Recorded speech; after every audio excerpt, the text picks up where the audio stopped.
Monsieur Issa Bekay, bonjour. Bonjour à vous et à l'auditoire.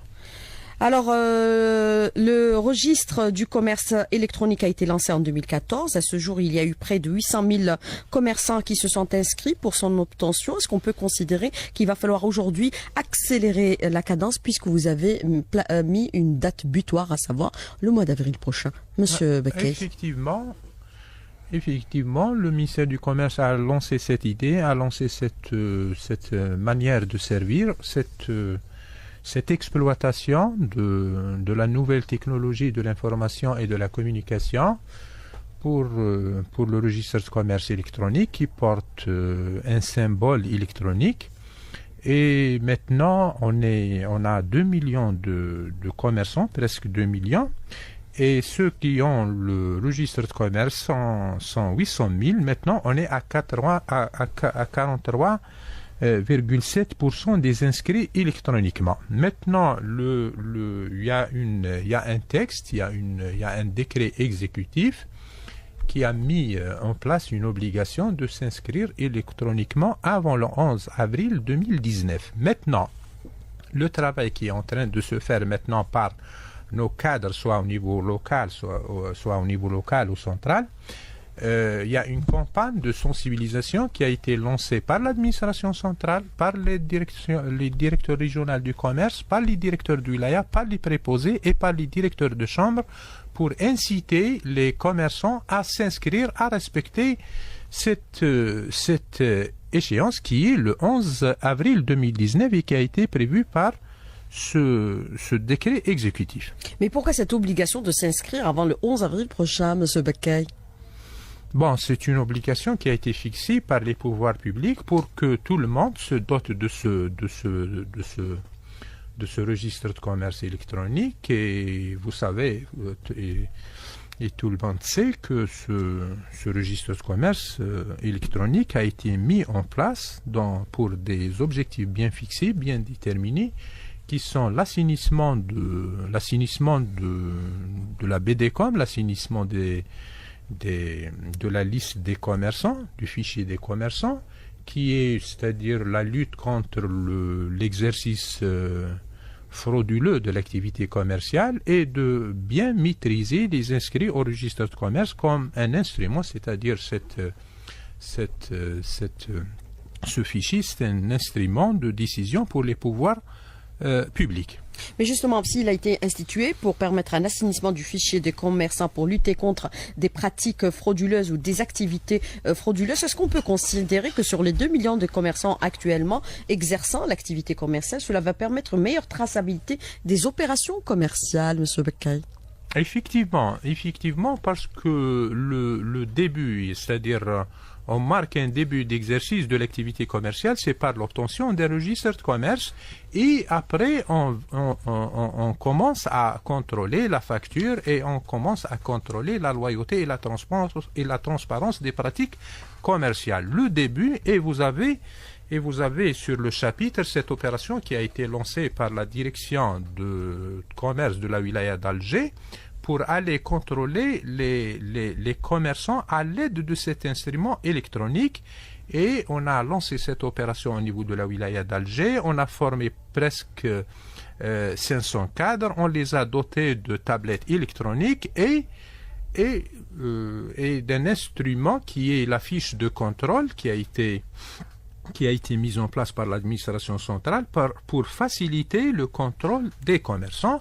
Et une fois cette expérience sera finalisée au niveau de la wilaya d'Alger, elle sera généralisée au niveau national. Mais quand on parle un peu de pratiques commerciales frauduleuses, qu'est-ce qu'on entend exactement par là, Monsieur Bekay? Pour ce qui est de la chose, vous avez un ensemble de textes qui régissent l'activité commerciale. Et quand on dit l'activité commerciale, elle est constituée, elle est composée de 4 paramètres. Le premier, c'est la qualité et la protection du consommateur. La deuxième, c'est les règles des pratiques commerciales. La troisième, c'est les règles de la concurrence. Et le quatrième paramètre, c'est les conditions d'exercice de l'activité commerciale. Vous avez des textes qui normalisent, c'est-à-dire ces activités, et là, Et là, à chaque fois, s'il y a des infractions, il y a des sanctions, et on ose dire que la fraude touche tout ce qui a été qualifié par la législation en vigueur. Mais au vu des contrôles que vous opérez de façon régulière, le niveau des infractions relevées, est-ce qu'il est en hausse ou en baisse? Est-ce qu'on peut avoir des indicateurs, M. Bekkay? Bon, peut-être que je n'ai pas ramené l'information c'est-à-dire qui concerne le contrôle économique, mais maintenant, il y a un effort qui est consenti par nos brigades, et à chaque fois, on constate, c'est vrai qu'il y a une évolution, et cette évolution est due, d'une part, à l'effort qui est consenti, et en deuxième lieu, elle est due à ce phénomène de la prolifération de la fraude. Alors, le registre de commerce électronique, est-ce qu'on peut considérer qu'il va donner plus de facilité, plus de flexibilité pour la création d'activités commerciales, puisque aujourd'hui, ce qui est annoncé par le ministre, c'est qu'on n'a pas besoin d'un local commercial pour obtenir un registre de commerce. Ah, c'est vrai.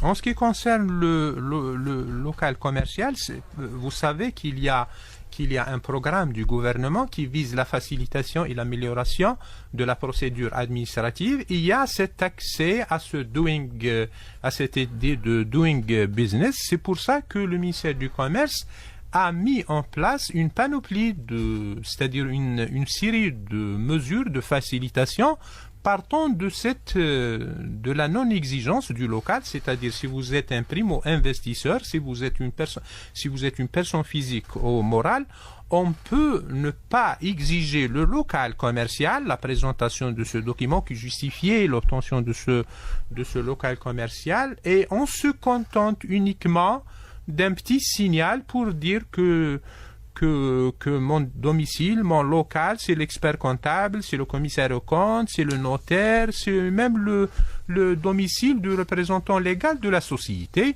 Et il y a plus d'une vingtaine de règles pour faciliter l'accès à l'acte de commerce. Ça va faciliter un peu l'activité commerciale à l'avenir ? Notamment pour certaines activités qui ne nécessitent pas une grande visibilité par rapport au public. Par exemple, si on rentre dans le cadre de la numérisation et tout ce qui est activité liée au TIC. Maintenant, madame, il y a un programme du gouvernement. Il y a une nouvelle orientation qui est cette règle de l'économie de marché au lieu de ce socialisme. Maintenant, on table sur l'évolution de l'activité commerciale. C'est pour ça que nous essayons de faciliter l'acte de commerce le maximum possible. Et c'est pour ça qu'à chaque fois, nous prenons des mesures pour faciliter l'accès et l'adhésion à ce monde commercial. Mais est-ce qu'on peut considérer qu'avec bien sûr la numérisation du registre du commerce aujourd'hui, il y aura d'autres étapes qui seront franchies prochainement, puisqu'on enregistre énormément de retard dans ce domaine? C'est le e-commerce, le commerce électronique aujourd'hui. Ça va de pair? Pour ce qui est c'est-à-dire de ce deuxième paramètre qui utilise cette nouvelle technologie de l'information et de la communication, c'est le commerce électronique. Le commerce électronique, maintenant, quand on dit le commerce électronique, c'est le mode d'exercice de l'activité commerciale. C'est-à-dire même ceux qui exercent électroniquement le commerce, c'est-à-dire il utilise cet instrument qui est l'Internet. Mais on reste sur le chapitre de l'activité commerciale. Maintenant, ce que nous avons fait avec la promulgation, avec la mise en place de cette loi relative et qui a réglé le commerce électronique, on a pris toutes les dispositions pour faciliter l'accès, l'inscription au registre de commerce pour ces commerçants qui voulaient exercer le commerce d'une manière électronique. Mais comment faire aujourd'hui pour accélérer la cadence, pour aller vers le commerce électronique? L'accélération. On a beaucoup de retard. L'accélération. Les aspects techniques, c'est les TIC, mais l'aspect pratique, c'est le ministère du Commerce. C'est-à-dire, pour accélérer d'un point de vue pouvoir public, maintenant, c'est de mettre en place tous les textes législatifs et réglementaires. C'est-à-dire, on débute par ça. Ce qui est sûr. Maintenant, c'est un atelier, le ministère du Commerce, c'est un atelier pour avancer sur ce chapitre. Et pour votre information, dernièrement, il y a aussi ce volet, ce programme du gouvernement qui a demandé de pas mal de secteurs de tracer leur programme pour la numérisation des secteurs. Et le ministère du Commerce vient de bénéficier de cette opération. Il a exprimé c'est-à-dire sa demande en matière de montant pour, c'est-à-dire essayer d'informatiser toute la gestion des dossiers qui sont gérés par le secteur. Et pour être à l'écoute de ce commerçant qui voulait c'est-à-dire qui voulait marquer une évolution sur la réalité. C'est un objectif qu'on doit impérativement atteindre aujourd'hui, puisqu'on enregistre beaucoup de retard. Monsieur Bekkay. C'est vrai, parce que pour votre information, la dernière fois, je vous cache pas. On a du commerce physique, mais pas virtuel. Oui. Parce que auparavant, vous avez 4000 commerçants qui exercent le commerce électronique. Mais ils ont un problème, c'est le paiement. Oui, ils l'exercent avec une activité qui s'appelle la vente de tout type de produits à distance.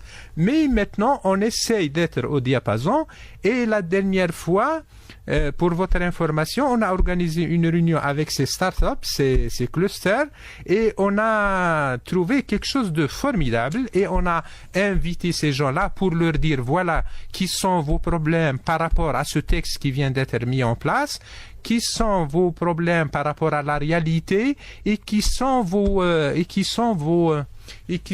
problèmes par rapport à la donne fiscale, financière, et on a recensé tous ces problèmes pour essayer à prendre en charge les doléances de ces commerçants qui, à mon avis, constituent un avenir pour l'Algérie. Oui, mais qui ont appris à faire dans la débrouille pour contourner un peu les blocages existants actuellement, à savoir le paiement en ligne. Monsieur Issa Bekkay, merci de répondre à nos questions. Restez avec nous pour la deuxième partie de l'invité de la rédaction, où 5 minutes seront consacrées aux questions des auditeurs. À tout de suite.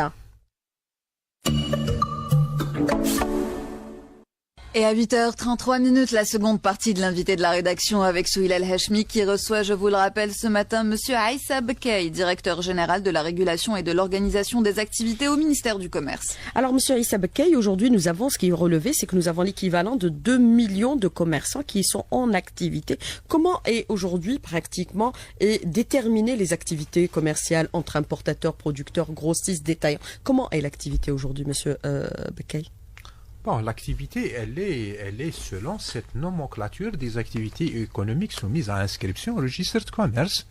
Et cette nomenclature comporte des secteurs qui sont la production, le gros, le détail, les services et l'importation. Et là, chacun a le droit de s'inscrire pour l'activité qu'elle juge utile pour l'exercice de l'activité commerciale. Mais est-ce qu'on peut considérer que c'est-à-dire l'activité commerciale est dominée essentiellement par l'activité du gros, le détail, l'importation, Monsieur Bekkay? J'ai pas le pourcentage, mais je crois que le grand paquet est réservé pour le commerce de détail. Je crois que la grande majorité des commerçants inscrits au registre de commerce sont les détaillants qui assurent l'approvisionnement de la population au niveau de toutes les wilayats. Mais pour assurer une meilleure répartition, c'est-à-dire garantir un peu une meilleure distribution, est-ce qu'il ne faudrait pas aussi accélérer la cadence de la grande distribution, Monsieur Bekkay? C'est vrai, c'est un dossier, c'est un atelier qui a été ouvert par le ministère du Commerce, et en 2012, c'est la première, malgré que le citoyen algérien a connu la grande distribution autant des galeries et des Aswaq al-Fallah, mais maintenant, avec cette ouverture économique, il y a un texte qui a été mis en place, c'est le 1211, qui a réglementé, qui a organisé et qui a posé les conditions pour les supérettes, pour les supermarchés et pour les hypermarchés. C'est vrai que nous marquons un peu de retard sur ce chapitre quand on dit qu'il n'y a que 10 ou 14 hypermarchés au niveau de l'Algérie. Si vous prenez d'autres pays, il y a plus des centaines et des centaines. Maintenant, on a acquis ce retard, c'est vrai, et on essaye par tous les moyens d'encouragement d'assurer l'implantation de ces espaces commerciaux au niveau des wilayats. Et je vous donne l'exemple qu'on a à l'époque, on a fait un écrit pour l'ensemble des walis pour réserver ne serait-ce qu'une parcelle au niveau des grandes villes pour l'implantation de ces hypermarchés qui assurent vraiment un équilibre, une régularité en matière d'approvisionnement du marché et qui assure aussi une stabilité dans les prix et qui assure aussi, et sans parler de l'emploi, parce qu'ils emploient un nombre important de travailleurs, il y a aussi, on ose dire qu'il y a une assurance en matière c'est-à-dire de la qualité des produits commercialisés. C'est-à-dire ça présente un avantage et on essaye par tous les moyens d'encourager la mise en place de ces espaces commerciaux et je crois qu'il y a un nombre important des supérettes et des supermarchés au niveau national, mais en ce qui concerne l'hypermarché, il y a un manque.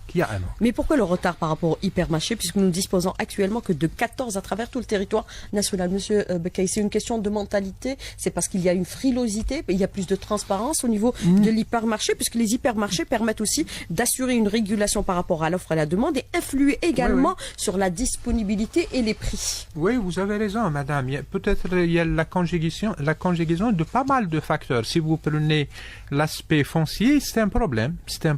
Vous prenez aussi, c'est-à-dire la maîtrise ou la technicité de la chose.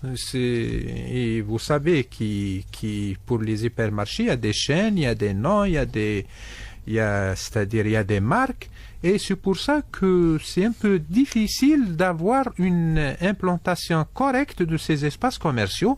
Et on essaye le maximum parce que d'une part, on a mis le texte et d'autre part, on a lancé une étude pour le développement de la grande distribution dans le cadre c'est-à-dire de l'aide et l'appui à la mise en place des dispositions de l'accord avec les Européens. Il y a une étude qui est en train d'être réalisée par 2 experts en Algérie. Mais la grande distribution permet aussi, c'est le meilleur instrument pour lutter ou mettre fin au phénomène de la spéculation. C'est une réalité aujourd'hui. Nous l'avons vu à travers le monde. Parce qu'il influe par rapport à la disponibilité, ils influent aussi dans le sens de la baisse des prix. C'est vrai, parce que je viens de signaler les avantages de la grande distribution. Il y a aussi 2 avantages que je n'ai pas cités. C'est vrai, la lutte contre la spéculation, parce que si vous avez un espace commercial avec une activité claire, correcte, c'est-à-dire il n'y a pas lieu à la spéculation. Et vous avez le deuxième paramètre qui est la lutte aussi contre l'informel. C'est-à-dire la grande distribution, c'est une alternative à la lutte, c'est une alternative à l'informel, au commerce informel. Et ça permet aussi d'assurer la disponibilité des produits, même en jour férié ou en jour de fête, comme on le rencontre à chaque, bien sûr, événement, que ce soit l'Aïd ou Ramadan. Alors, la validité aujourd'hui du registre de commerce pour les importateurs, il les fait obligation de son renouvellement tous les 2 ans. Est-ce qu'on peut considérer que tous les importateurs se conforment à ces dispositions aujourd'hui, monsieur Bekkay? Combien sont-ils?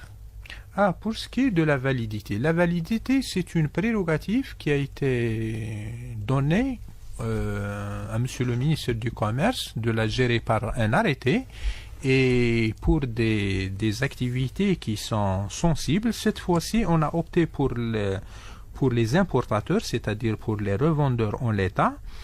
Et cette obligation vise à ce qu'ils renouvellent le registre de commerce chaque 2 ans. Et la finalité, la sagesse et l'objectif derrière ça, c'est de maîtriser le nombre de ces intervenants sur le marché. Et vous savez combien pertinemment, sont-ils, monsieur Bekkay? Bon, nous avons 42 160 commerçants qui activent dans c'est-à-dire la revente en l'état, et nous avons 14 625 qui ont procédé au renouvellement de le registre de commerce. On ose dire qu'il s'agit d'un pourcentage de 34,7%. Et on a et on a accordé un deuxième délai. Le délai, l'arrêté est à la signature et on a compté 6 mois à partir de la promulgation de cet arrêté, c'est-à-dire on a donné 6 mois pour ces importateurs pour qu'ils se conforment à la réglementation qui sera en vigueur d'ici quelques jours. Mais est-ce qu'on peut considérer qu'ils sont de plus en plus nombreux aujourd'hui, les importateurs, ou de plus en plus le nombre est réduit par rapport aux nouvelles mesures qui sont prises par les pouvoirs publics, à savoir la restriction par rapport aux importations, Monsieur Bekkay? Pour votre information, j'ose dire qu'il n'y a pas de restriction. Il y a une liberté totale à l'accès au commerce extérieur, mais il y a cette idée qui a remplacé un peu les licences d'importation, cette idée du DAPS, c'est le droit additionnel provisoire de sauvegarde qui a été instauré pour la protection de la production nationale et pour dire que, c'est-à-dire l'accès au commerce extérieur est libre. Et maintenant, je ne sais pas, l'accès à l'activité est libre et chacun est libre. Et vous savez qu'on table un peu sur l'extérieur pour assurer l'approvisionnement de notre population. Et je ne sais pas qui est la meilleure solution. Est-ce que c'est-à-dire on table sur notre production nationale qu'on l'a encouragé à travers la mise en place de ce DAPS, mais j'ose dire qu'on commence à avoir un équilibre, parce que quand on a instauré ce DAPS, c'est pour instaurer un équilibre entre 4 paramètres qui sont la liberté de l'accès au commerce extérieur, l'encouragement de la production nationale. Le 3e paramètre, c'est de ne pas priver le citoyen algérien de ces produits qui viennent de l'extérieur. Et le 4e paramètre, c'est d'assurer un équilibre entre la fonction de la production et la fonction de l'importation. Alors, des questions des auditeurs qui sont très nombreuses par rapport à la question et le thème que nous avons abordé aujourd'hui, à savoir le registre de commerce électronique. Pourquoi faire payer l'octroi de ce nouveau registre de commerce dès lors qu'on a payé tout au début pour l'ancien registre? C'est la question de l'auditeur. Oui, c'est vrai, quand vous voyez la réglementation qui est en vigueur, on définit une inscription, une immatriculation au registre de commerce, soit par l'inscription, ou par la modification, ou par la radiation. Les services du CNRC considèrent que il s'agit d'une opération de modification du registre de commerce. Mais est-ce qu'on peut considérer que la numérisation du registre de commerce va permettre un peu l'avancement de l'Algérie dans le doing business, puisqu'actuellement nous sommes à la place au bas du tableau, pratiquement 159e place? Monsieur Bekkay, est-ce que c'est le seul moyen pour avancer dans le doing business, ou alors il va falloir mettre en place d'autres incitations? Maintenant, les ateliers qui ont été ouverts par le ministère du Commerce, c'est pour se conformer à la donne internationale. Oui. Et parmi ces ateliers, comme je viens de le signaler, c'est d'essayer d'avancer le maximum sur la facilitation de l'acte de commerce, sur l'exploitation de cette nouvelle technologie de l'information et de la communication, et on reste le champ libre à la réalité. Mais dans les pays développés, ce qui est relevé aujourd'hui, Monsieur Bekkay, c'est que on peut ouvrir son registre commerce au bout de 3 minutes. Est-ce qu'on peut considérer qu'on va atteindre cet objectif? Il n'y a pas de problème, parce que la dernière modification de la loi relative aux conditions d'exercice de l'activité commerciale a parlé de l'instauration de l'institution de la mise en place d'un portail électronique qui permet aux commerçants d'ouvrir, c'est-à-dire de s'inscrire au registre de commerce pour une société sans mouvement, c'est-à-dire il fait la commande, il fait l'inscription online, il y a un contact entre le notaire, entre les organismes intervenants dans l'inscription au registre de commerce, c'est-à-dire la CASNOS, les services du fisc, et le monsieur peut récupérer son registre de commerce dans les meilleurs délais. On essaie à chaque fois d'avancer et de franchir des pas pour se moderniser. Meilleur délai, vous entendez quoi exactement, Monsieur Bekkay, par meilleur délai? Une journée, 2 journées, 3 journées, 15 jours, 1 mois, 1 année, 6 mois, 1 année? Non, maintenant, j'ose dire que loin de ce portail électronique, le commerçant peut avoir son registre de commerce dans les 24 heures. Alors, une question d'un auditeur qui vous dit aujourd'hui, entre vos déclarations et la réalité, il y a un fossé, puisque cela fait depuis le 11 décembre que j'ai déposé mon registre de commerce pour ajouter le code commerce électronique. Je n'ai toujours pas récupéré mon registre de commerce. Quel est votre commentaire par rapport à cet auditeur, Monsieur Bekkay? De par l'effort que nous consentons, on essaie toujours de rétrécir ce fossé qui existe entre la réalité et la volonté des pouvoirs publics. Alors, autre question d'un auditeur qui vous dit aujourd'hui, Monsieur Bekkay, c'est que nous avons autre problème que rencontrent certains commerçants, c'est qu'il y a plus de 1000 employés hautement qualifiés de l'industrie pharmaceutique qui vont se retrouver en chômage à cause de la décision de renouvellement des bureaux de liaison. Seul Pharma est touché par cette mesure qui n'a jamais été publiée au préalable ou au moins donner un délai pour se reconvertir. Qu'en pensez-vous? Est-ce qu'il va falloir prendre en considération? C'est une très bonne question qui va me permettre de dire ce que je pense de ce point. Effectivement, on a facilité le maximum pour la création des bureaux de liaison et les bureaux de liaison ont un statut, ont une réglementation spéciale qui disait qu'il s'agit c'est-à-dire d'un bureau qui n'a pas à s'adonner à des actes de commerce. Maintenant, on a trouvé quelques déviations en la matière et c'est pour ça qu'il y a un peu de réserve en matière d'agrément de ces bureaux de liaison et on a facilité, on a refait la règle d'octroi des agréments et on a facilité le maximum pour l'octroi de cet agrément, mais s'il y a des problèmes ou s'il y a un manquement ou un non-respect à la réglementation qui a été mise en place, il y a toujours un agissement des pouvoirs publics. Alors, autre question d'un auditeur qui vous dit aujourd'hui, Monsieur Bekkay, c'est que les commerçants louent des registres de commerce auprès des jeunes chômeurs, même les importateurs, pour facturer les ventes. Et tout le monde connaît cette histoire depuis des années. Pourquoi ne pas agir? Pourquoi ce silence, Monsieur Bekkay? Ah, le silence. Il n'y a pas de silence devant ce comportement parce qu'on n'autorise pas.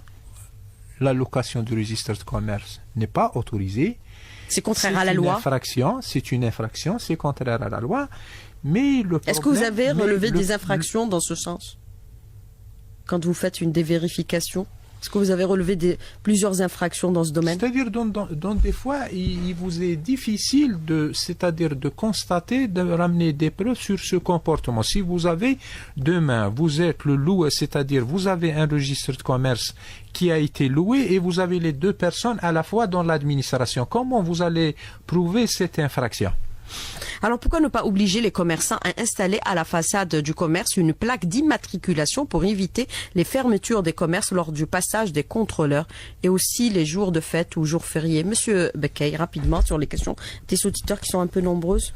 Bon, peut-être qu'il y a un peu d'ambiguïté en matière de publicité c'est-à-dire sur les informations du commerçant. C'est une ancienne réglementation qui a été mise en place en 1975 par le Code commerce, mais malheureusement, elle n'a pas été reprise par les textes. Et on travaille sur ce chapitre pour essayer d'obliger le commerçant à faire une information devant son commerce. Alors pourquoi toujours autant de paperasse pour les registres de commerce? On a 6 papiers de plus par rapport à nos pays voisins. Extrait de rôle, B3 antécédents judiciaires, mise à jour CNAS pour chaque transaction au niveau du CNRC, voire une semaine pour un extrait de rôle. Est-ce que c'est normal, Monsieur Bekkay? Non, c'est pas normal et c'est pas juste. L'information n'est pas juste. Et vous avez en 97, nous demandons 13 documents pour s'inscrire au registre de commerce. En 2003, on est arrivé à 6 et maintenant on est arrivé à un seul document qui est le justificatif du local. Et si vous prenez la facilitation, peut-être qu'il a été mal exploité. Et là, on peut parler de l'allocation du registre de commerce parce qu'il y a trop de facilitation. Et pour ce qui est du cas casier judiciaire, on ne le demande pas. Il y a un accès des préposés du CNRC sur la BDCOM du ministère de la Justice et on ne demande pas l'insertion de ce document dans le dossier de l'inscription au registre de commerce. Alors, il y a certaines pratiques qui sont frauduleuses aujourd'hui, contraires à la réglementation, contraires à la loi, monsieur Bekay, quand par exemple les ventes concomitantes aujourd'hui, vous avez cette question de l'auditeur qui vous dit les commerçants de Béjaïa continuent à nous obliger à acheter du lait de vache non subventionné pour pouvoir acheter du lait en sachet, ce qui est contraire à la loi de 2004. Comment sévir contre ce type de pratique? Il n'a qu'à aller à la direction de commerce de la wilaya de Béjaïa pour que les mesures soient prises. Mais ça y est, vous êtes avec nous, vous allez prendre certainement en considération ce qui vient d'être dit par l'auditeur. Aujourd'hui, monsieur, un registre de commerce donne des devoirs et des droits. L'un des droits, c'est d'être protégé contre la concurrence déloyale et certaines pratiques frauduleuses. Qu'est-ce qui fait le ministère du Commerce dans ce domaine-là? Quand par exemple, la situation de monopole pour la vente de certains produits, c'est illégal. On protège le commerçant et le consommateur de par l'application de la réglementation. Et qu'est-ce que vous faites, justement? Des contrôles contre ce type de pratique, contre la concurrence déloyale, monsieur Bekay? Bon, pour votre information, il y a un travail, il y a des textes législatifs et réglementaires qui ont qualifié ces infractions et nos brigades sont sur le terrain et nous avons des efforts et nous avons un bilan et nous avons des résultats pour dire qu'il y a un travail qui est fait par le ministère du Commerce. Peut-être il n'est pas assez suffisant, mais on peut être à la hauteur de la mission. Mais est-ce que les associations de consommateurs devraient être un peu plus offensives pour protéger le consommateur quand certaines pratiques... Ça nous gêne pas. Hein. Ça nous gêne pas. Peut-être ça attire notre attention sur pas mal de phénomènes. Et là, nous pouvons intervenir suite aux doléances de ces associations. Et on encourage la création et le travail et l'activité de ces partenaires sociaux au ministère du Commerce. Monsieur Aïssa Bekay, merci d'avoir répondu à nos questions et d'avoir été en direct avec nous ce matin dans le studio. Merci beaucoup. Merci à vous. Bonne journée. Également.